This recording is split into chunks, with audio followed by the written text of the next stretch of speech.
Ahead in the glasshouse, Amanda Vanstone argues against the government's new anti-immigration policy of sending her to other countries as a warning. Not very effective, very expensive.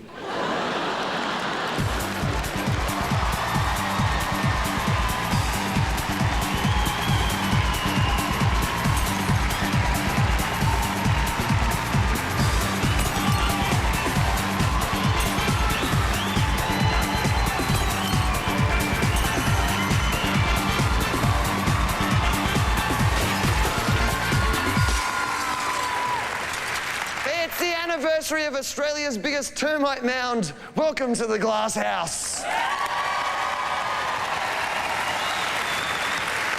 Tonight, from the Melbourne International Comedy Festival Recovery Party, we asked the question, why don't they combine Anzac Day and Easter? Then we could have a holiday where we commemorate the death of Jesus at Gallipoli, and the Easter Bunny could bring us chocolate bullets. More news than duty-free Turkish cigarettes this week, but one of the big stories comes from Canberra, where our Immigration Minister Amanda Vanstone has renewed calls for Australia to become a republic. 6 years after John Howard's chat all over the referendum. Vanstone is urging Australians from all walks of life to get behind her on the issue. Plus, there's a lot of shade back there. Yep, Amanda is pushing for a republic, which will be a breeze. She's already in the Guinness Book of Records for pushing a 747 across the tarmac. But Amanda says we'll only get it if we make minimal change. She even suggested we could find our own sour, frumpy woman to be head of state. In the US, police say if you've got a problem with burglars, you should leave a snack out for them. Apparently, thieves often can't resist tucking in after breaking in, and saliva on the leftovers can give the cops a DNA sample. And their first suspect is a Caucasian male, white-haired, big-boned, 750 years old, wanted for multiple break-and-enters and bringing reindeer workers into the country without proper documentation.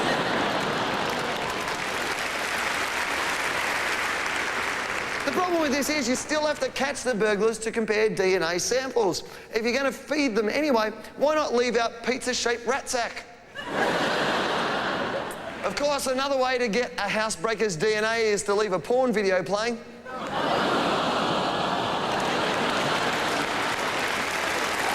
Congrats!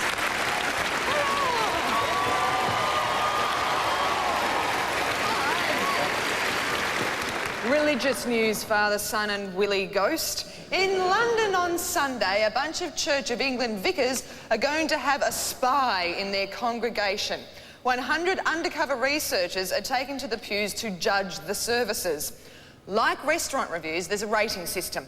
A church with 5 crosses up is the best you can go to, while a church with a cross upside down, probably one to avoid.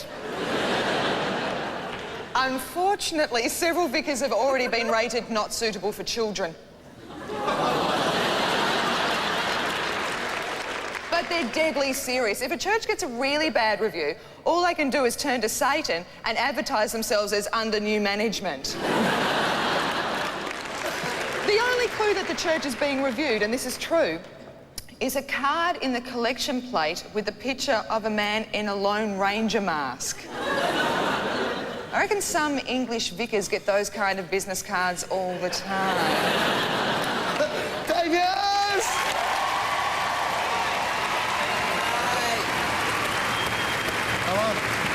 I'm scared, guys. I am scared. News in the paper the other day that hundreds of millions of Argentine ants are marching upon Melbourne. Oh, no. Did you know? No. I was scared when I read it. Then I found out they don't harm humans, they harm lizards. I'm going to collaborate with the ants. Let's kill the lizards! Seriously, all right? I know. There's so many animals that are coming to this bloody town that could kill us, though no fish are going to the Yarra. What's going on there? About the bay. You know the bay? Yes. There's jellyfish coming into our bay. The jellyfish are stinging people.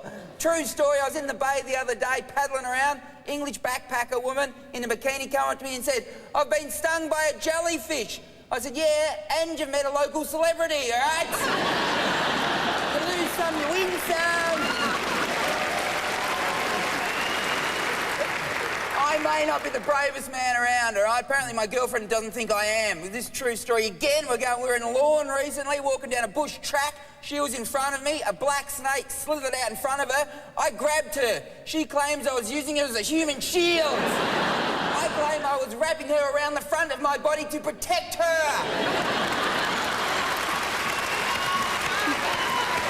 All right, let's get to it. Join here, me, Corinne and Dave, to throw some stones in the glass house tonight. She's just finished open to suggestion at the Town Hall, our world champion of improv, Rebecca de Unamuno.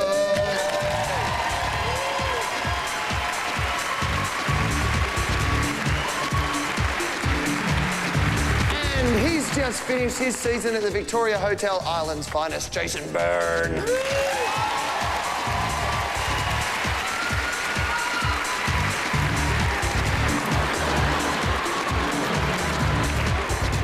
There you go. All right, movers and shakers. First up. Are we starting? We're starting. All right, okay. First up, pensioners on four-wheel electric scooters are causing havoc in the UK, mowing down pedestrians at a frightening 8 kilometres an hour. Last year, 1,134 incidents were reported, including 8 deaths. Although 2 of those involved a scooter owner trying to have sex in the vehicle. As they say in the nursing home, I feel the need for speed. Oh, cocoa. Fortunately, when they go too fast, you can hear them coming by the flapping of their jowls. Jason, you walk the mean streets. Is it dangerous out there? Yeah, well, my idea for the old people here or anywhere in Britain is if they move along on their own tracks, if we could get them on their own tracks, you know, and maybe, you know, move them underneath, you know, in our own subways or metro systems. If we got them on a nice track, they'd have to come up for breath, like whales type of thing there, you know, or just kill them. You know, That would be good. Do you know what would be good, man? Absolutely. I have been ran by one of these women in one of these things. Really? At a supermarket, all right? And they go so fast, don't they? They really crank it out. Yeah. Up to 10, 15k an hour. They get really annoyed with normal pedestrians using their legs. I think it's jealousy. It's going, I can't use my legs or my bladder properly anymore. What sort of old person do you think you will be? I've always been interested in what... Do you think you make a good old person, or will you be like a crazy old person? I think I'd be the kind of old person that would, no matter who they were, stop them and tell them about my day, my year, my life. You know, people that bail you up on the escalators and, you know... I think that's the best thing about being old. The fact that you can just be at the dinner table with your family and just go, I've done wee in my pants. Exactly. And after dessert, put your pants on your head and run around. Everyone goes, oh, grandma. I'd actually... Oh, did you ask me about being an old person? Yeah, Thanks. Anyway, what sort of old person would you be, Jason? a deaf one. Because I'm 33 now and I'm losing my hearing already. And I asked a guy in Limerick in Ireland, did anybody ever rob anything? And this guy stood up and he went, I robbed Lego. And I went, what? I robbed Lego. And then with his accent and my hearing, I said, what happened then? He goes, I was taken in the orifice with a security guard. So I had this horrible image of a security guard in the office going, don't be taking the Lego. Put the Lego back. But he actually had robbed Lego, the stuff that you build stuff with. Yeah, actual Rob Lego. Hot Lego. Really hot Lego. Do you not have hot Lego in here, Hughes? We have Lego that you build stuff, but normally it's room temperature. Is it hot, your Lego? Is it actually Lego? warm, or why is it hot? No, ours is never hot.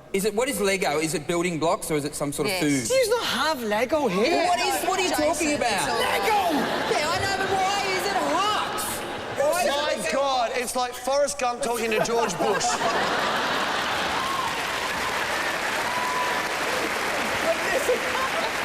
Well, can I just say... Seriously, Madam Speaker! there are monkeys looking at you guys going, dude, evolve. You actually asked the question. You asked the question what they'd be like when they were old men. I think we just saw. They've actually turned into the old guys from the Muppets. Can you answer the question, why is when you say Lego, you're talking about little building blocks that kids buy and build stuff, are you? Yeah. Why is it hot? It's nicked, you fucking idiot!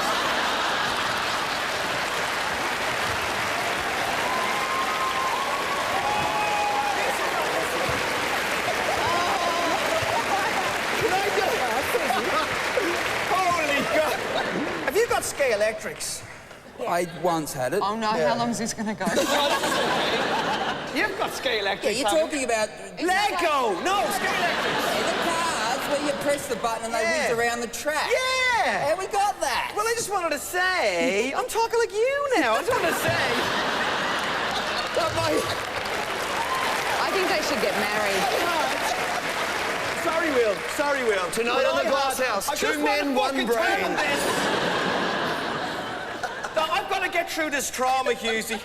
All right, My brother ran a Sky Electrics every Christmas for an hour, then called me in and burnt me on the head with the car.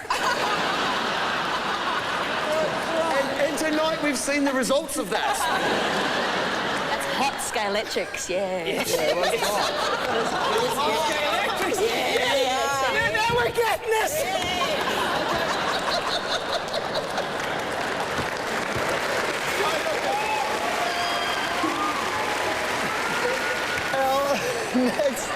Our next movers and shakers come from Mother Russia, where scientists claim a good caning on the buttocks is the perfect way to cure everything from depression to alcoholism because it releases the body's natural happy chemicals.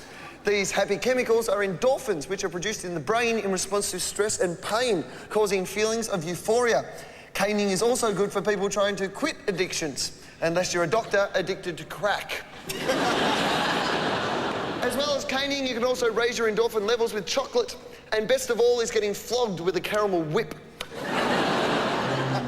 If you'd like to try caning therapy, make sure you check with your healthcare fund first to find out if your ass is covered.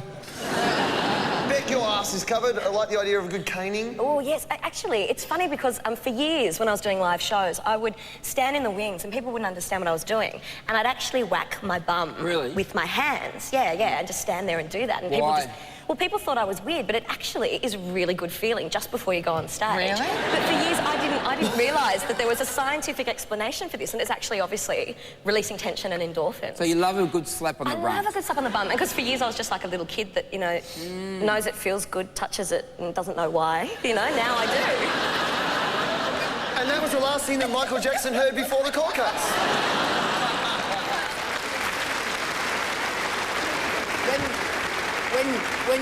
When you're with your lady friend, all right, and you might be getting intimate, I mean, and you don't know how, I mean, a bit of a slap, though, and you've got to be careful, though, don't you? You have to get the soft part of the rump. You can't get a hard part of the rump, because when you get the thud, Where's the hard bit? There's a part of your bum that sort of wobbles, and there's a part that doesn't wobble so much. All mine wobbles. I've got no hard bits whatsoever. What if I hit you on the spine? You're not going to be happy with that, are you? No, but nobody's ever said in a sexual situation, "Oh, baby, hit my spine." My missus, she makes me collect butterflies in a bag. Yeah, why? And then I tie it and make them angry and hold it against her bits.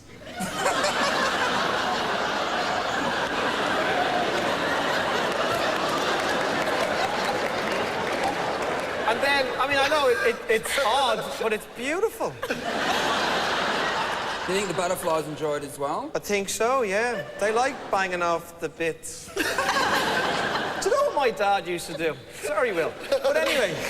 I hope it had nothing to do with butterflies and bits. No. But we used to have this Great Dane in our house, which was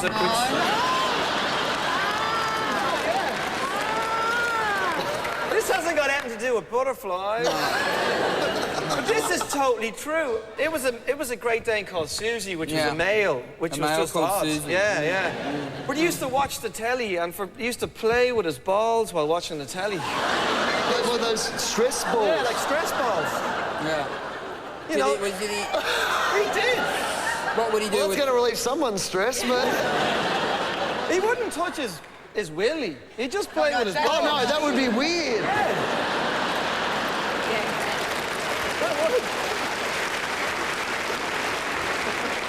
Would you please thank our first two guests, Rebecca de Unamuno and Jason Bird.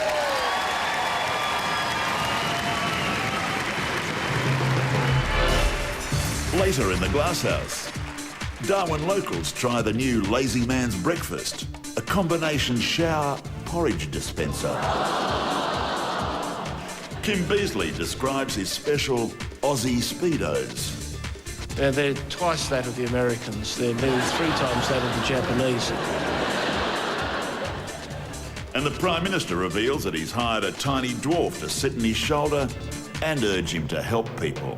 We will from time to time have differences of opinion.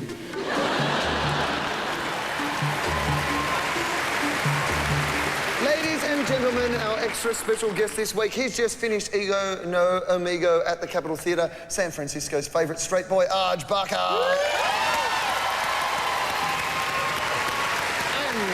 From the Royal Shakespeare Company to Ramsay Street, that neighbour's girl next door, Marissa Warrington.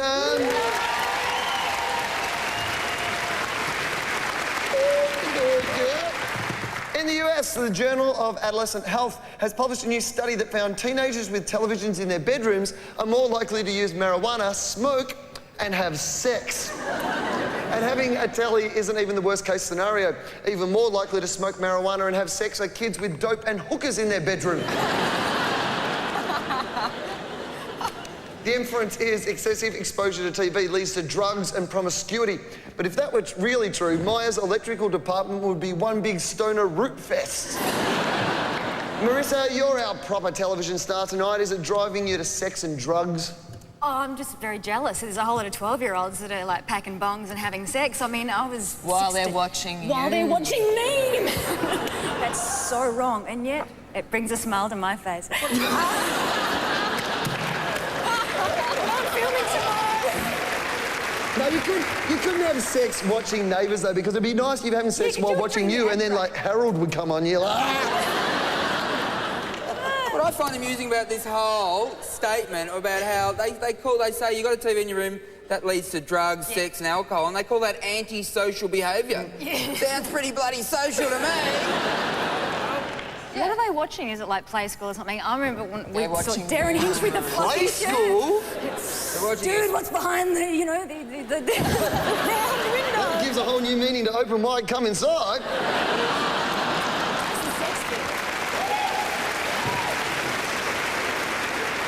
I mean, we have to recognize that it isn't all TV causing the risky behavior. It's specific shows. I mean, CSI is okay. It's other shows like Hey Kids, Running with Scissors is cool. That's a problem show.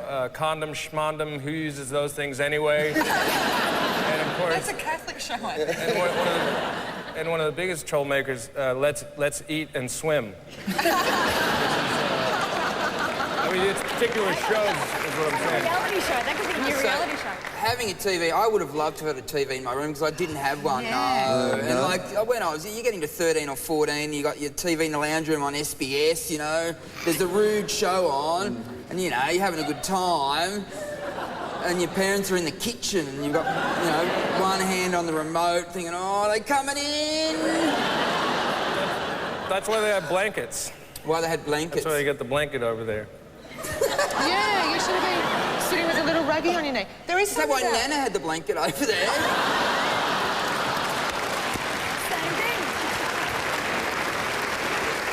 I do want to say, though, I mean, it's fun to kid around, and it's really nice to be here and joke around, but there is a serious side to this. Yes. TV does affect children. I know as a child, before I even knew what sexuality was, I watched, you know, lots of cartoons. My favorite was Bugs Bunny. Yeah.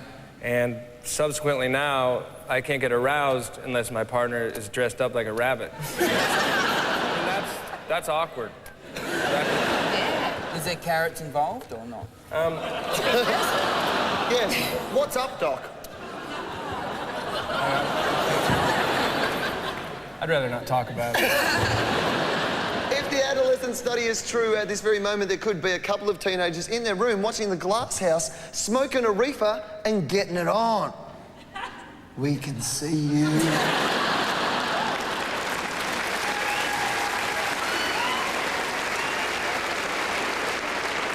Tonight's question on The Glass House is, what's the best taste in the world?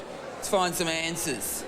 All right, mate, what's the best taste in the world? Chicken parmigiana. Oh, you look like you love a parma. Yeah. What's the best taste in the world? Fruit lip gloss. So you like a bit of a fruity flavour? Yeah, I like the fruit. Yeah, it's nice. Yeah.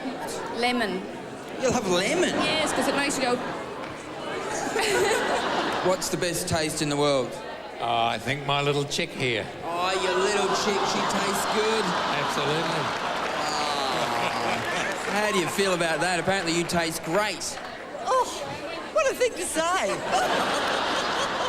That's a good thing. You said she tasted good. Yeah. Wow.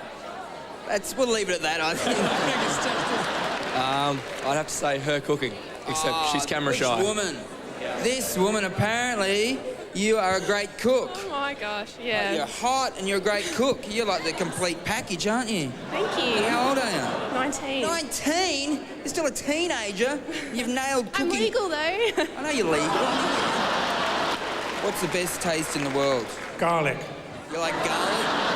When I breathe out, I get a lot more personal space around me. I can imagine that you do.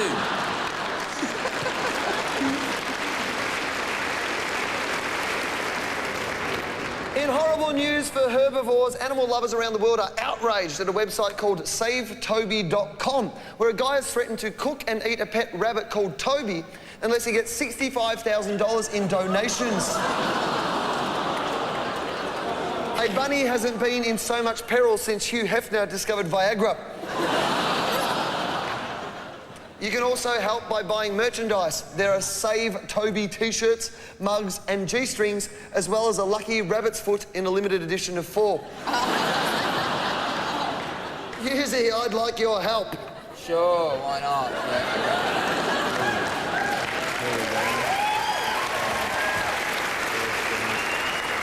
I want you to be the death row rabbit, and we're going to interview you. That's fine. Yeah.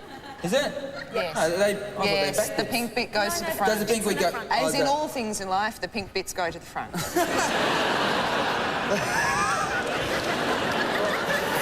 First question, Toby, Dave. Are you scared? Am I scared? No. Because I'm tough. Too tough to eat. Are you being treated well while you're a hostage? Am I being... Yeah, I am being treated well. Yeah, yes. Yes. What? What are you doing later?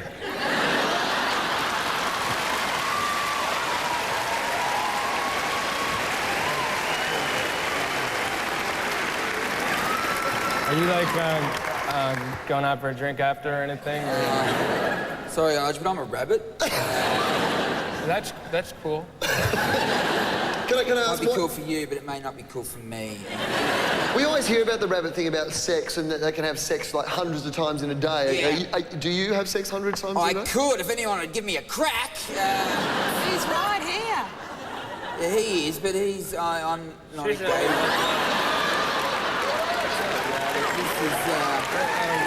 This is being televised. I don't want this to end up in bloody sex shops. I'm just saying, we should maybe we could, go and Can we grab just go and eat carrots? Yeah, no, it's just, I haven't seen you in a while. It's just good to see you and stuff.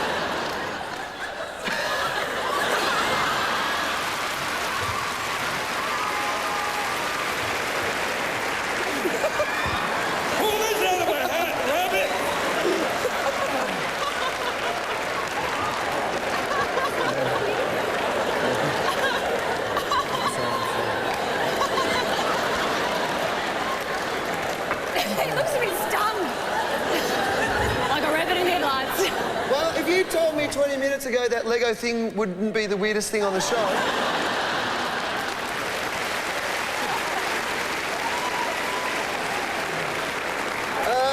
how was that for you, Toby Rabbit? Has anyone got a cigarette? Oh, man. Seriously, can we put the footy on now?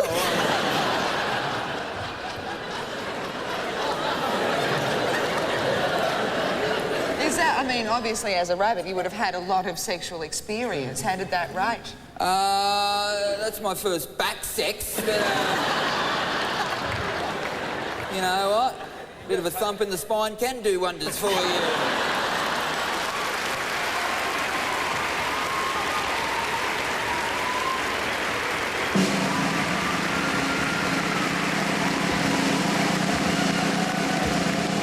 Yes, it's time to award the coveted Glasshouse Trophy, which this week is called...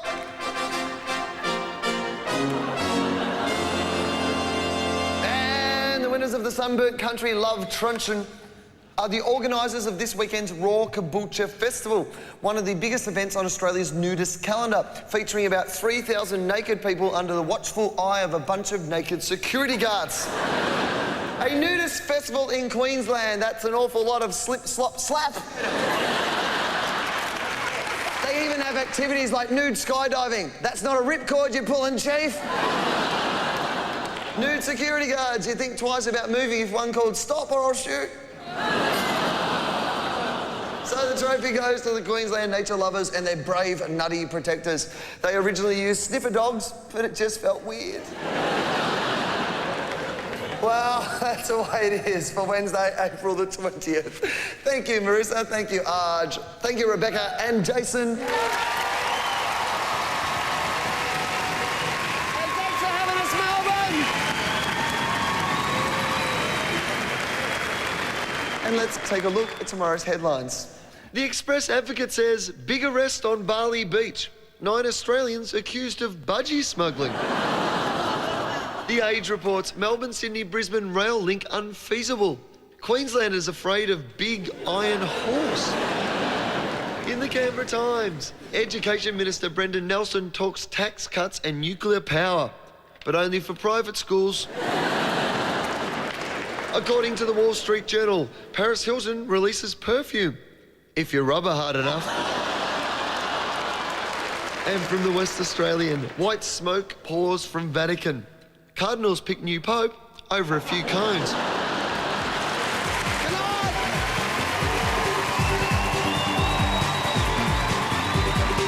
Hi, this is Andrew Denton. Monday on Enough Rope, meet the fastest metrosexual in the land, Wallaby captain George Gregan.